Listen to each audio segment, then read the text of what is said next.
Welcome to our series, Fine Poetry, poems that touch deeper chords. Today, part 3 of W.H. Auden's poems. The More Loving One. Looking up at the stars, I know quite well that for all they care, I can go to hell. But on earth, indifference is the least we have to dread from man and beast. How should we like it were stars to burn, with a passion for us we could not return? If equal affection cannot be, let the more loving one be me. Admirer, as I think I am, of stars that do not give a damn, I cannot now, I see them, say, I missed one terribly all day. Were all the stars to disappear or die, I should learn to look at an empty sky and feel its total dark sublime, though this might take me a little time. If I could tell you, time will say nothing, but I told you so. Time only knows the price we have to pay. If I could tell you, I would let you know. If we should weep when clowns put on their show, if we should stumble when musicians play, time will say nothing, but I told you so. There are no fortunes to be told, although, because I love you more than I can say, if I could tell you, I would let you know. The winds come from somewhere when they blow. There must be reason why the leaves decay. Time will say nothing, but I told you so. Perhaps the roses really want to grow. The vision seriously intends to stay. If I could tell you, I would let you know. Suppose the lions all get up and go, and the brooks and soldiers run away. Will time say nothing but I told you so? If I could tell you, I would let you know.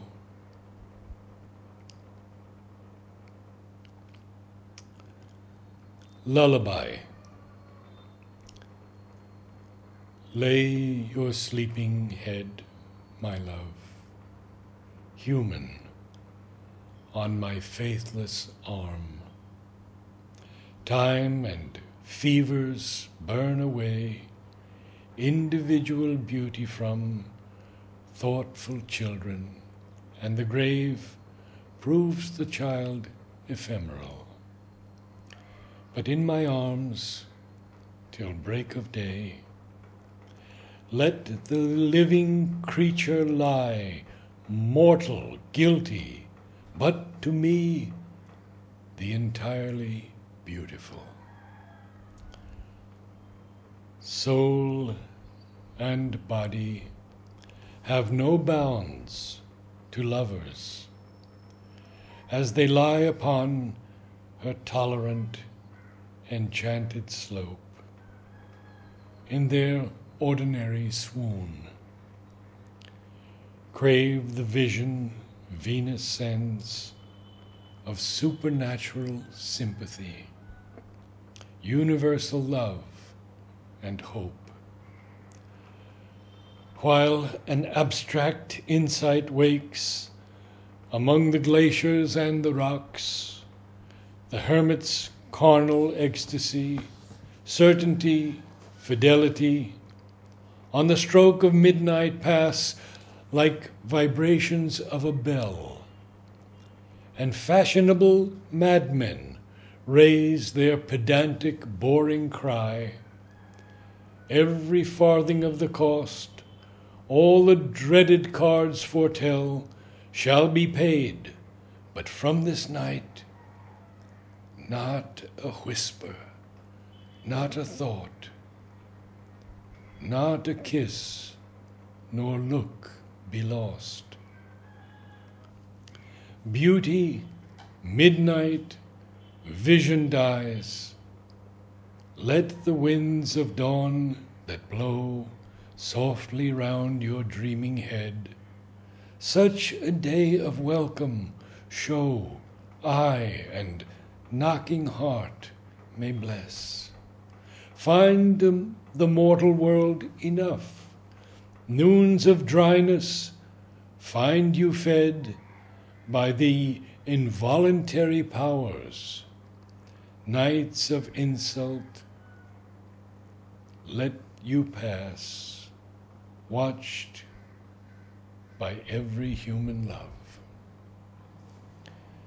And I conclude with his long poem, and I believe one of his greatest, in memory of W.B. Yeats. He disappeared in the dead of winter. The brooks were frozen, the airports almost deserted, and snow disfigured the public statues. The mercury sank in the mouth of the dying day. What instruments we have agree. The day of his death was a dark, cold day. Far from his illness, the wolves ran on through the evergreen forests. The peasant river was untempted by the fashionable quays, by morning tongues. The death of the poet was kept from his poems. But for him, it was his last afternoon as himself, an afternoon of nurses and rumors. The provinces of his body revolted. The squares of his mind were empty. Silence invaded the suburbs. The current of his feeling failed. He became his admirers. Now he is scattered among 100 cities and wholly given over to unfamiliar affections, to find his happiness in another kind of wood and be punished under a foreign code of conscience. The words of a dead man are modified in the guts of the living. But in the importance and noise of tomorrow, when the brokers are roaring like beasts on the floor of the bourse, and the poor have the sufferings to which they are fairly accustomed, and each in the cell of himself is almost convinced of his freedom, a few thousand will think of this day as one thinks of a day when one did something slightly unusual.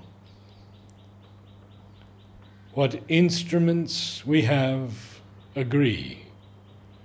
The day of his death was a dark, cold day. You were silly like us. Your gifts survived it all. The parish of rich women, physical decay, yourself.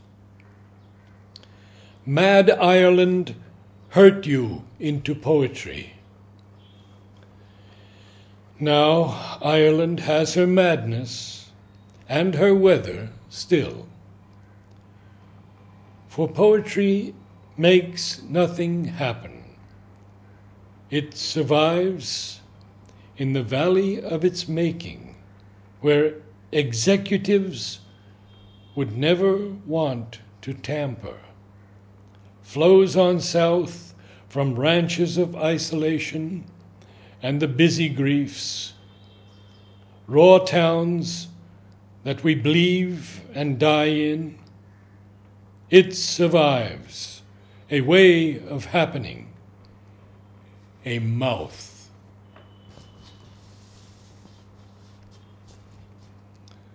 Earth, receive an honored guest. William Yeats is laid to rest. Let the Irish vessel lie emptied of its poetry. In the nightmare of the dark, all the dogs of Europe bark, and the living nations wait, each sequestered in its hate. Intellectual disgrace stares from every human face, and the seas of pity lie locked and frozen in each eye. Follow, poet, follow right to the bottom of the night.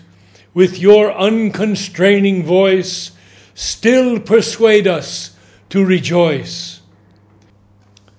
With the farming of a verse, make a vineyard of the curse. Sing of human unsuccess in a rapture of distress. In the deserts of the heart, let the healing fountain start. In the prison of his days, teach the free man how to praise.